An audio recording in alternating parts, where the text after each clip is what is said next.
My dear students, in this video we are going to learn about object-oriented programming.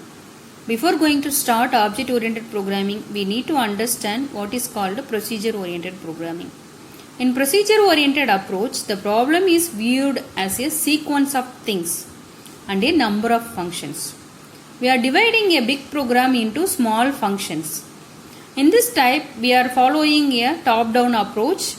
The problem is divided into many sub-problems and these problems are accomplished by using many functions. The primary focus here is on only functions.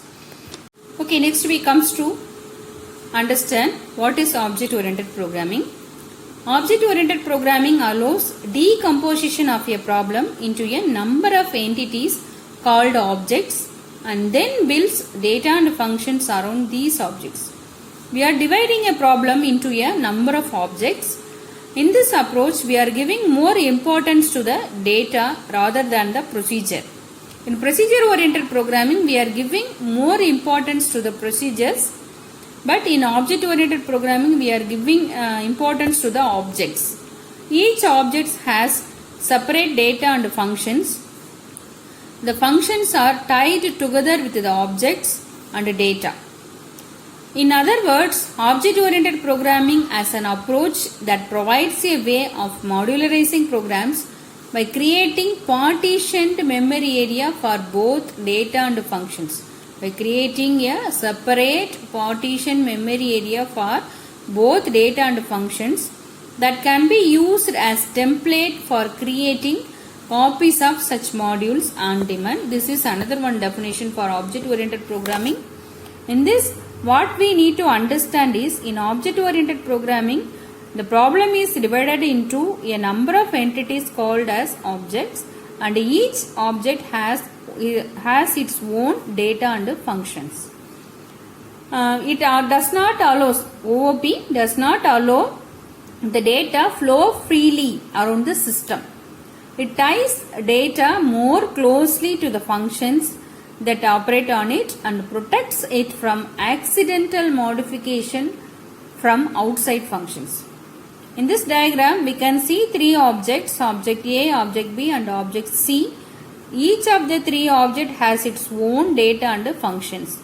So, the data cannot move freely from one object to another object without the permission of the object. Now, we are going to learn about the basic concepts of object-oriented programming. Some of the concepts used extensively in object-oriented programming. These include objects, classes, data abstraction and encapsulation, inheritance, polymorphism, dynamic binding and message passing. In university examinations, this is the very much important question. What are the basic concepts of object-oriented programming? Or list the basic concept of object-oriented programming. This question may be asked in 2-mark question. Okay, let us learn the important object-oriented concepts one by one. The first concept is object. Object is a triangle of entity that may be exhibiting some well-defined behavior, or object is an instance of class, or everything is an object. They may represent a person, a place, a bank account, a table of data or any item the program has to handle.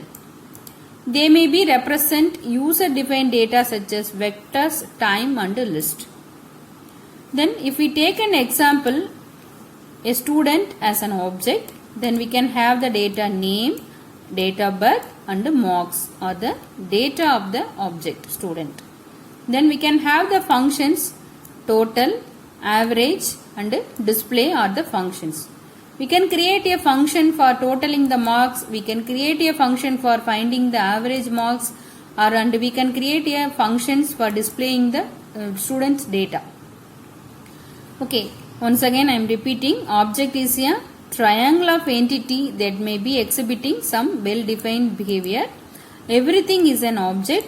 We can take everything in the world, but it should exhibit some well-defined behavior. We can take it as an object. A fan may be an object, a table may be an object, a chair may be an object and a student may be an object. But we should get some important properties and we should extract some properties from that object we can consider as an object in programming. Okay, the next important concept is a class.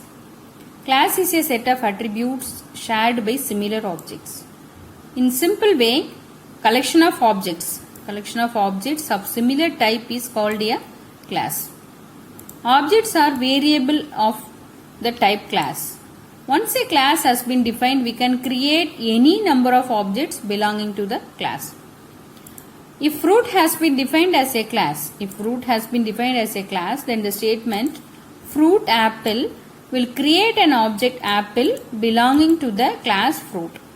For example, if you are considering fruit as a class, then apple, orange, mango, guava, pineapple, banana and etc. many other fruits are considered to be the objects of that class fruit. Another example, we can have a student as an object and a collection of students are considered to be a student class. Okay, the next important concept is data abstraction. Abstraction focuses on the essential characteristics of objects. Abstraction refers to the act of representing essential features without including the background details or explanations.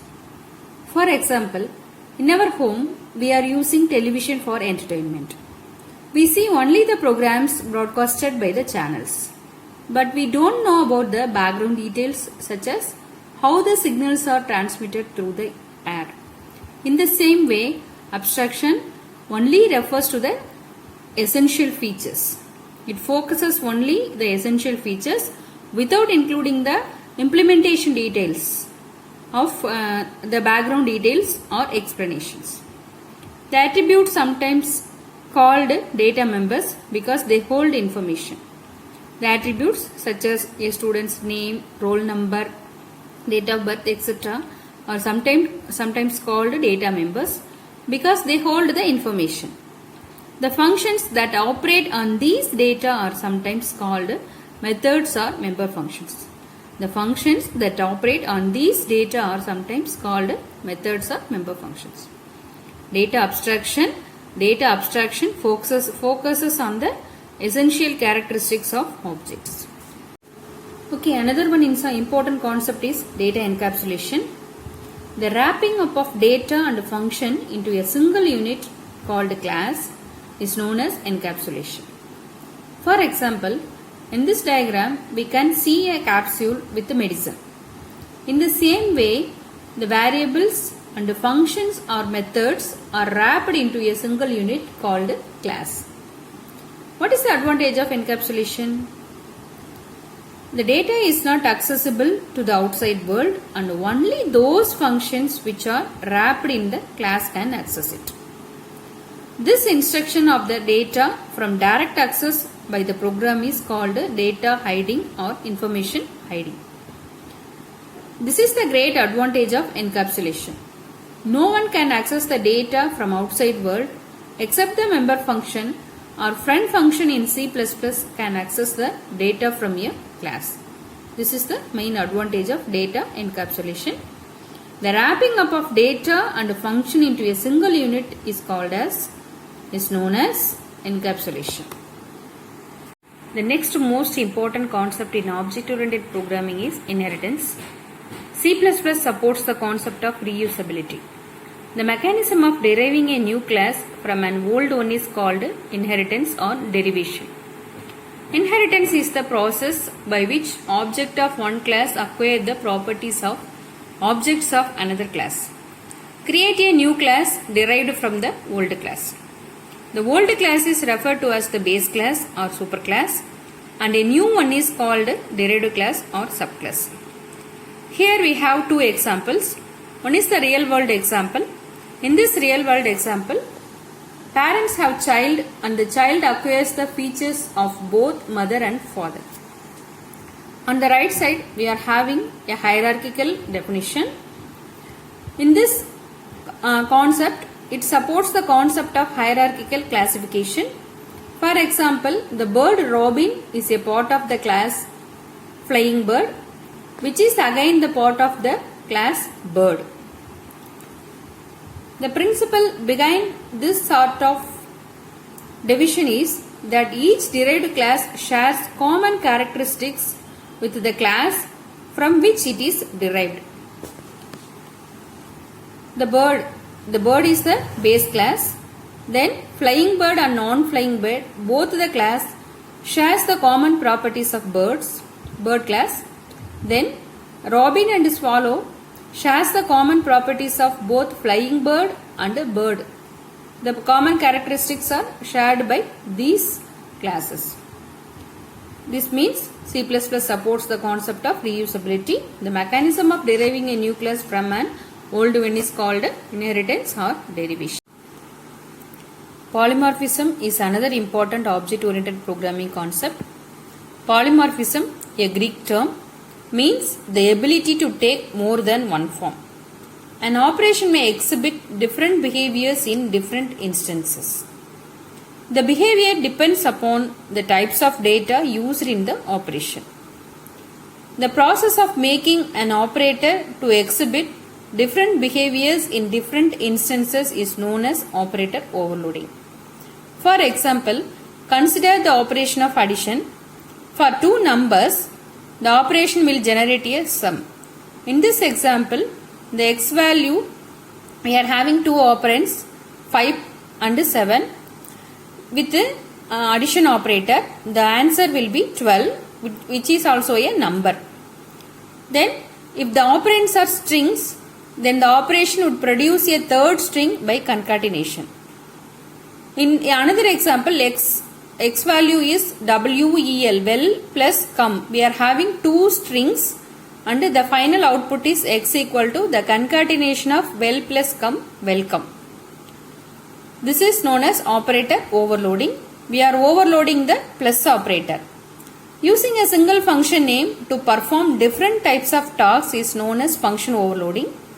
Figure illustrates that a single function name can be used to handle different number and different types of arguments. In this diagram, we have a base class shape with a draw function and three derived classes with the same function name draw. The draw function in circle class draws a circle, in box class draws a box, and in triangle class it draws a triangle. Okay, which means the ability to take more than one form is called as polymorphism. Polymorphism may be implemented in two ways, using function overloading and operator overloading in C++. Okay, another final important concepts in object-oriented programming are dynamic binding and message passing. Binding refers to the linking of a procedure call to the code to be executed in response to the call. In simple words, linking of function call with the function definition.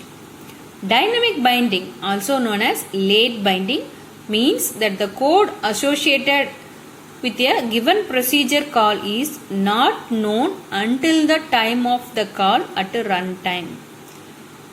The code associated with a given procedure call is not known until the time of the call at runtime. It is associated with the polymorphism and inheritance.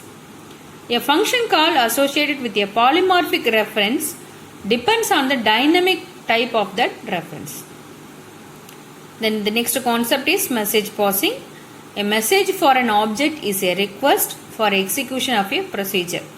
A message for an object is a request for execution of a procedure and therefore will invoke a function or procedure in the receiving object that generates the desired result. Message passing involves specifying the name of the object, the name of the function and the information to be sent. Here is an example: employee.salary within brackets name. Employee is the object name, salary is the message and name is the information we are going to send.